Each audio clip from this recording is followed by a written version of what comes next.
Poland as a symptom. This hidden complicity between the postmodern atonal world and the fundamentalist reaction to it explodes when a society enters a crisis of its symbolic identity. A scandal ripped Poland apart in March 2007, the so-called Alexi-gate, when a tape of a private conversation was made public.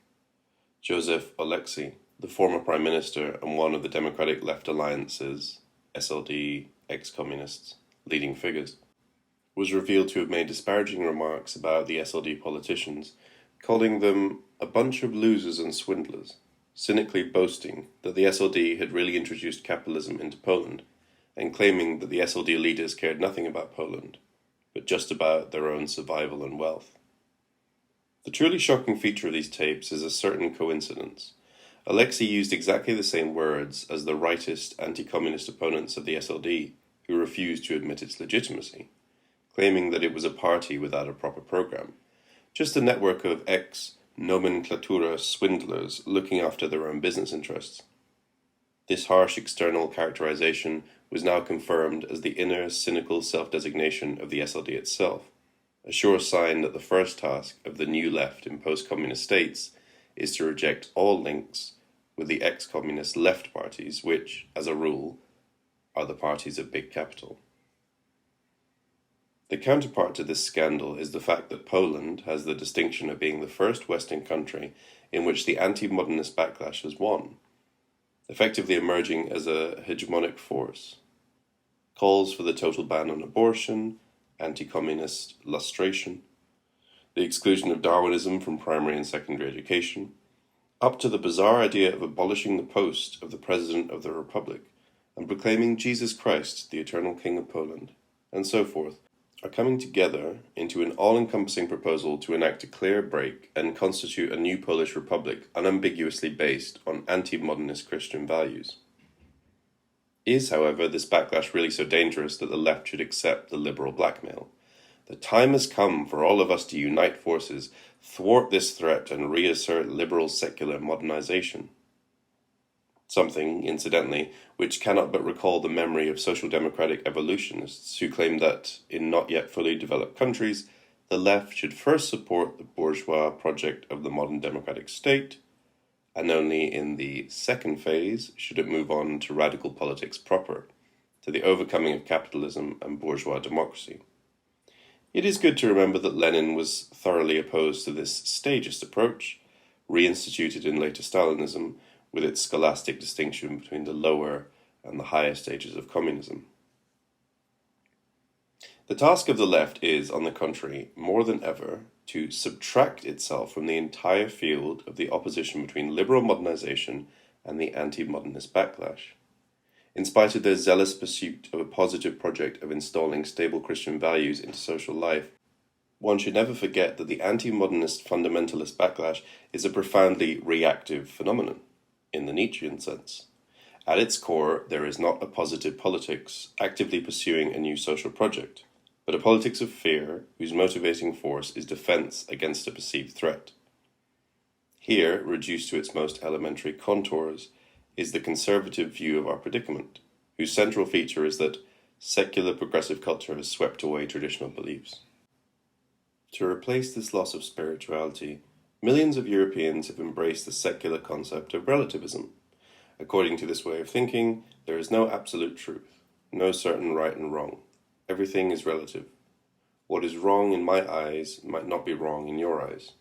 By this logic, even heinous acts can be explained. So they should not, in fact, they cannot be condemned. In other words, no definite judgments about behavior should be made because there are always extenuating circumstances to justify not taking a stand. The wide acceptance of relativism has rendered Europe weak, confused, and chaotic. Socialist or quasi-socialist governments now provide the necessities of life to their citizens, allowing many Europeans to live entirely within themselves. When that happens to a person, it is hard to rally him or her to a greater cause. Thus, nothing is worth fighting for outside of one's immediate well-being. The only creed is a belief in personal gratification. From Bill O'Reilly, Culture Warrior, 2006. How are we to unite this opposition of traditionalism versus secular relativism with the other great ideological opposition on which the entire legitimacy of the West and its war on terror relies? The opposition between liberal democratic individual rights and religious fundamentalism, embodied primarily in Islamofascism. Therein resides the symptomatic inconsistency of the US neoconservatives. While in domestic politics they privilege the fight against liberal secularism, abortion, gay marriages, and so on, that is, their struggle is the so-called culture of life against the culture of death. In foreign affairs, they privilege the very opposite values of the liberal culture of death. One way to resolve this dilemma is the hardline Christian fundamentalist solution, articulated in the works of Tim LaHaye et consorts, to unambiguously subordinate the second opposition to the first one. The title of one of LaHaye's latest novels points in this direction, The Europa Conspiracy. In this account, the true enemy of the US is not Muslim terrorism. The latter is merely a puppet secretly manipulated by European secularists, who are the true forces of the Antichrist, intent on weakening the US and establishing the New World Order under the domination of the United Nations. Opposed to this minority view is the predominant liberal democratic view, which sees the principal enemy in all kinds of fundamentalisms and perceives US Christian fundamentalism as a deplorable homegrown version of Islamofascism. The reactive nature of religious fundamentalism is discernible in its hidden reflexive position. Let us take a look at this reflexivity at its artistic highest in the work of Andrei Tarkovsky.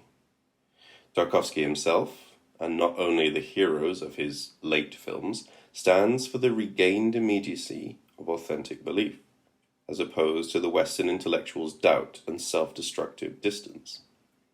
But what if the constellation is more complex? The ultimate figure of this direct belief is Stalker. To quote Tarkovsky himself, "I am often asked what this zone stands for. There is only one possible answer. The zone doesn't exist. Stalker himself invented his zone. He created it so that he was able to bring there some very unhappy persons and impose on them the idea of hope. The room of desires is equally Stalker's creation, yet another provocation in the face of the material world. This provocation, formed in Stalker's mind, corresponds to an act of faith." What, however, if we take the claim that Stalker invented the zone literally? What if Stalker, far from directly believing, manipulates, feigns belief, in order to fascinate the intellectuals he brings to the zone, arousing in them the prospect of belief? What if, far from being a direct believer, he assumes the role of a subject supposed to believe for the eyes of the decadent intellectual observers? What if the only truly naive position is that of the intellectual spectator, of his fascination with Stalker's naive belief? And what if the same goes for Tarkovsky himself, who, far from being the authentic orthodox believer in contrast to Western skepticism, acts out this role in order to fascinate the Western intellectual public? John Gray is therefore right to say that religious fundamentalists see themselves as having remedies for the maladies of the modern world. In reality, they are symptoms of the disease they pretend to cure. To put it in Nietzsche's terms, they are the ultimate nihilists, since the very form of their activity, spectacular mediatic mobilization, and so forth, undermines their message. One of the first exponents of early literary modernism, L'Autrement, Isidore Ducasse, followed his provocative Chants of Maldoror with Poésies, a weird reassertion of traditional morality. At the very beginning of artistic modernity, he thus stages its final paradoxical reversal. When all sources of transgression are exhausted, the only way to break out of the suffering weariness of the last men is to propose traditional attitudes themselves as the ultimate transgression. And the same goes for our popular culture.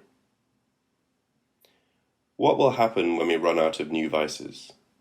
How will satiety and idleness be staved off when designer sex, drugs, and violence no longer sell? At that point, we may be sure, morality will come back into fashion. We may not be far from a time when morality is marketed as a new brand of transgression. One should be very precise here. This reversal is not the same as the one described by Chesterton, in which morality itself appears as the greatest transgression, or law and order as the greatest universalized crime. Here, in contrast to Chesterton's model, the encompassing unity is not that of crime, but that of law. It is not morality which is the greatest transgression, it is transgression which is the fundamental moral injunction of contemporary society.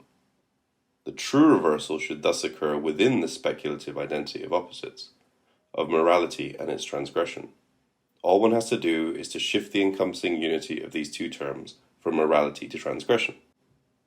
And, since this encompassing unity has to appear as its opposite, we thus have to accomplish a shift from a society in which the law rules, in the guise of a permanent transgression, to a society in which transgression rules, in the guise of a new law.